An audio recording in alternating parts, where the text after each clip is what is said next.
कभी कांग्रेस राज में दर्जा प्राप्त मंत्री थे उमेश नाथ। भगवाधारी उमेश नाथ पर अब पीएम मोदी ने खेला दांव। मध्य प्रदेश से उमेश नाथ को लड़ाएंगे राज्यसभा चुनाव। मोदी के इस फैसले के पीछे क्या है असली रणनीति?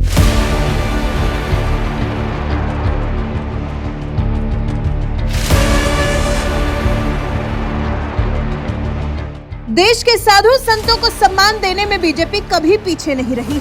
बात चाहे आश्रम और पीठों में सिर झुकाने की रही हो या फिर साध्वी प्रज्ञा, महंत वैद्यनाथ, योगी बालकनाथ जैसे भगवाधारी साधुओं को लोकसभा चुनाव लड़ाने की रही हो।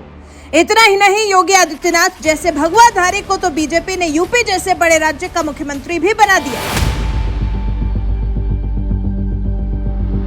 साधु संतों को राजनीति में मौका देने वाली बीजेपी ने अब एक और भगवाधारी को देश के सर्वोच्च सदन यानी राज्यसभा भेजने की तैयारी कर ली है, जिनका नाम है बाल योगी संत उमेश नाथ महाराज। मध्य प्रदेश की सत्ता में वापसी के बाद पीएम मोदी ने एक और बड़ा फैसला लेते हुए इस बार महाकाल की नगरी उज्जैन में स्थित वाल्मीकि धाम आश्रम के मुख्य पीठाधीश्वर बाल योगी संत उमेश नाथ महाराज को राज्यसभा भेजने का ऐलान किया है, जो देश की संसद में साधु संतों के साथ साथ हिंदी, हिंदू और हिंदुस्तान की आवाज भी बुलंद करेगा। एकता और सामाजिक सद्भाव के लिए काम करने वाले उमेश नाथ महाराज को जैसे ही इस बात की जानकारी मिली, उन्होंने तुरंत एमपी के सीएम मोहन यादव से मुलाकात की और इस सम्मान के लिए उनका आभार भी जताया। तो वहीं सीएम मोहन ने भी उन्हें राज्यसभा जाने के लिए बधाई दी। वचन होने जा रहा है, इससे मैं भारतीय जनता पार्टी के केंद्रीय नेतृत्व को मैं धन्यवाद देना चाहूंगा, जिन्होंने 4 सीटों के जो नाम प्रत्याशियों के घोषित किए हैं, चारों अलग अलग क्षेत्र के और बहुत सुयोग्य प्रत्याशी हैं। जैसे हमारे अपने बाल योगी उमेश नाथ जी महाराज, जिनका पूरे देश में बहुत बड़ा नाम है और उज्जैन के बड़े आश्रम के एक तरह से गादीपति भी है, और हमारे वाल्मीकि समाज में उनका अत्यंत श्रद्धा के साथ, पूरा समाज वैसे तो उनको बहुत श्रद्धा की निगाह से देखता है और सभी वर्ग में समान रूप से पूजे जाते हैं।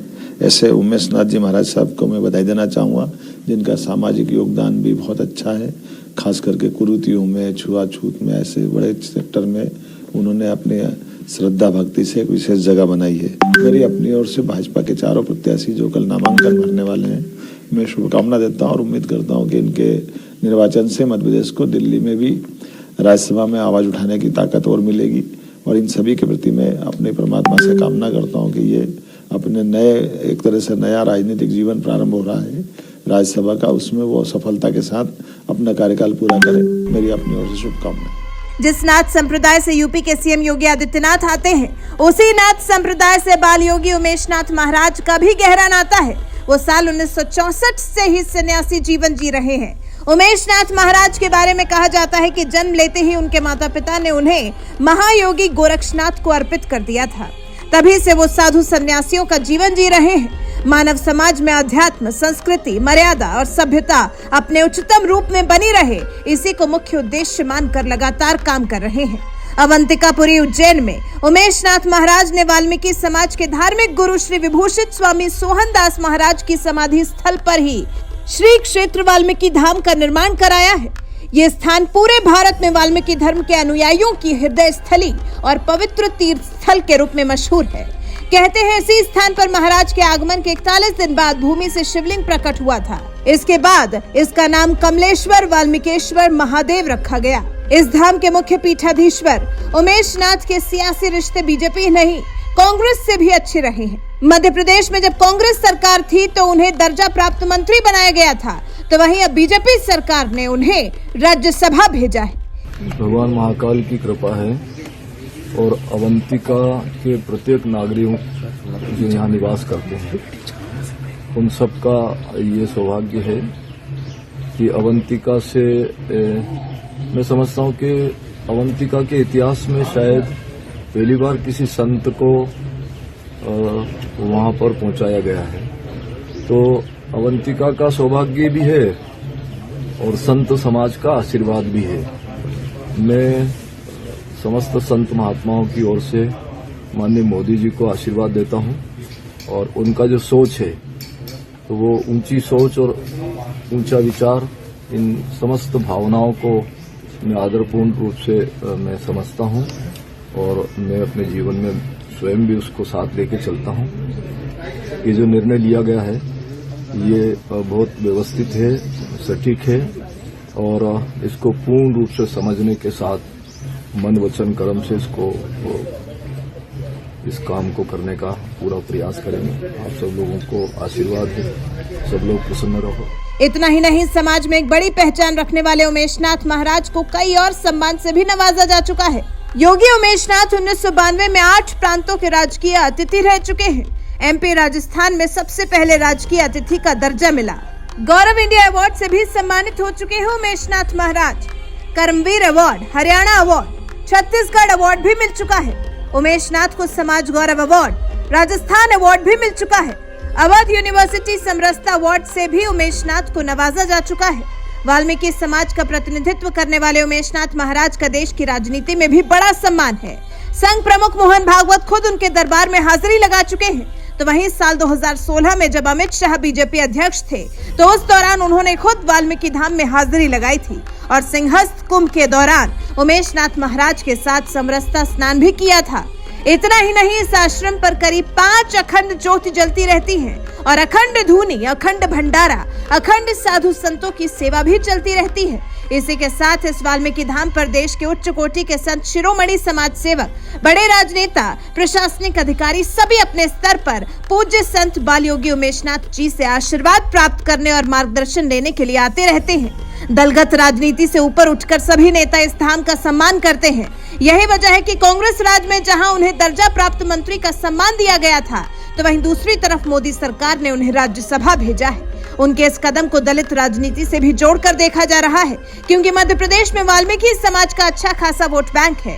इसी वजह से ये माना जा रहा है कि वाल्मीकि समाज से आने वाले उमेशनाथ महाराज को राज्यसभा भेजकर मोदी सरकार ने बड़ा दांव चला है। बहरहाल, राजनीति से हटकर मोदी सरकार ने जिस तरह से एक साधु को राज्यसभा भेजा है, इस फैसले पर आपका क्या कुछ कहना है? अपनी राय हमें कमेंट कर जरूर बताएं। साथ ही साल 2016 में अमित शाह की मौजूदगी में उमेशनाथ ने क्या कुछ कहा था, आइए आपको सुनाते हैं। कुंजतम राम रामेति मधुरम मधुराक्षरम आरुह्य कवितां शाखां वंदे वाल्मीकि कोकिलम। प्रातःस्मरणीय पूजनीय अर्चनीय वंदनीय भगवान महर्षि वाल्मीकि जी महाराज को प्रणाम करता हूं। उपस्थित मंचासीन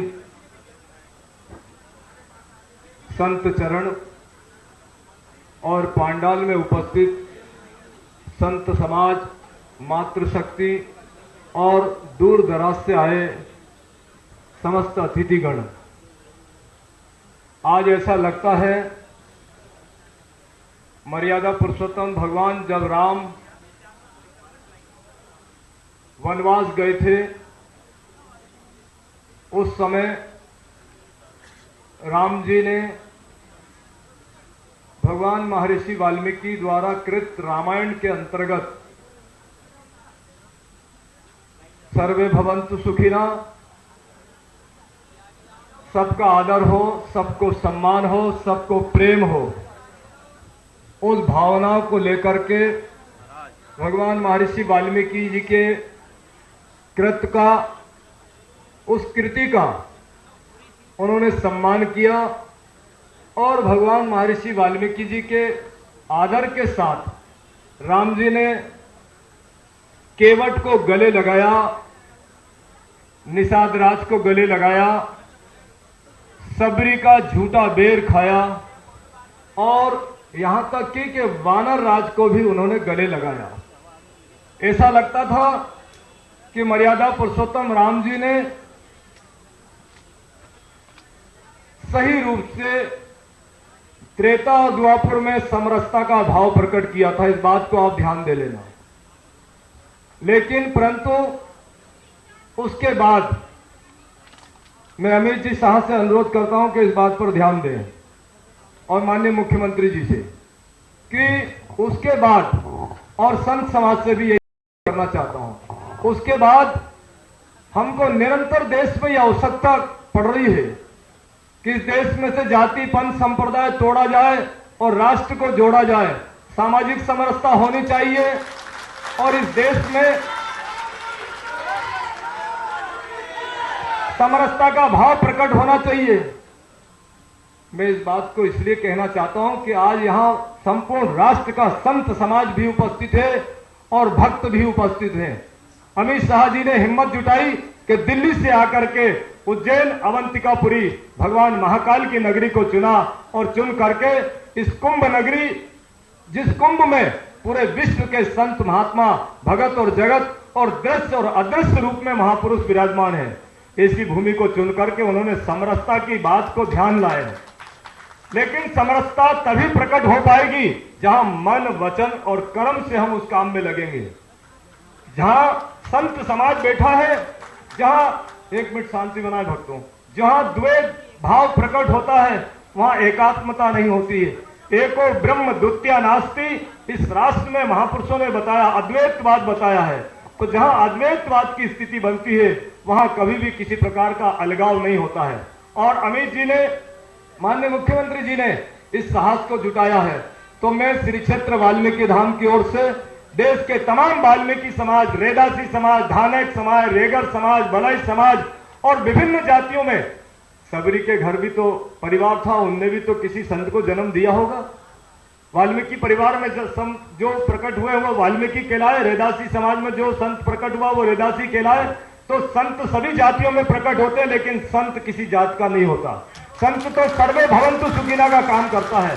तो इस देश में अगर ये बात उत्पन्न होती है कि संत भी जाति का होता है, तो उस जात पात और पंथ संप्रदाय को हम खत्म करके इस राष्ट्र को जोड़ने का काम करें। क्योंकि राष्ट्र रहेगा तो जाति रहेगी, पंथ रहेगा, संप्रदाय रहेगी, संत रहेंगे, समाज रहेगा और इस राष्ट्र के सब लोग रहेंगे। इसलिए आज इस श्री क्षेत्र वाल्मीकि धाम से यह संकल्प लेते हैं कि हम सब लोग एकात्मता का भाव प्रकट करें। सामाजिक समरस, कुछ लोग कहते हैं कि सांप्रदायिक सद्भावना होना चाहिए, लेकिन संप्रदाय बहुत बड़ा काम है। हम लोग रोज डेली एक दरी पर बैठते हैं तो विभिन्न जातियों के लोग बैठते हैं, तो सांप्रदायिक सद्भावना तो जरूरी है ही, लेकिन इस राष्ट्र में सामाजिक समरसता का काम बहुत जरूरी है। तो आइए, जैसी समरसता भगवान राम जी ने सबरी का झूठा बेर खा करके अपनाई थी और इस देश को कल्याण की ओर पहुंचाया था, बहुत वैसी समरसता नहीं तो कम से कम इस देश के तमाम वाल्मीकि समाज, रेदासी समाज और बहुत सारे संत हैं जो छोटी छोटी व्यवस्था में जीते हैं। मैं संत समाज से कहना चाहता हूं कि उनको सबको गले लगा लें तो इस देश में समरसता हो जाएगी। बोलो महर्षि वाल्मीकि भगवान की, बोलो महर्षि वाल्मीकि भगवान की, महाकाल भगवान की, संत रेदासी महाराज की।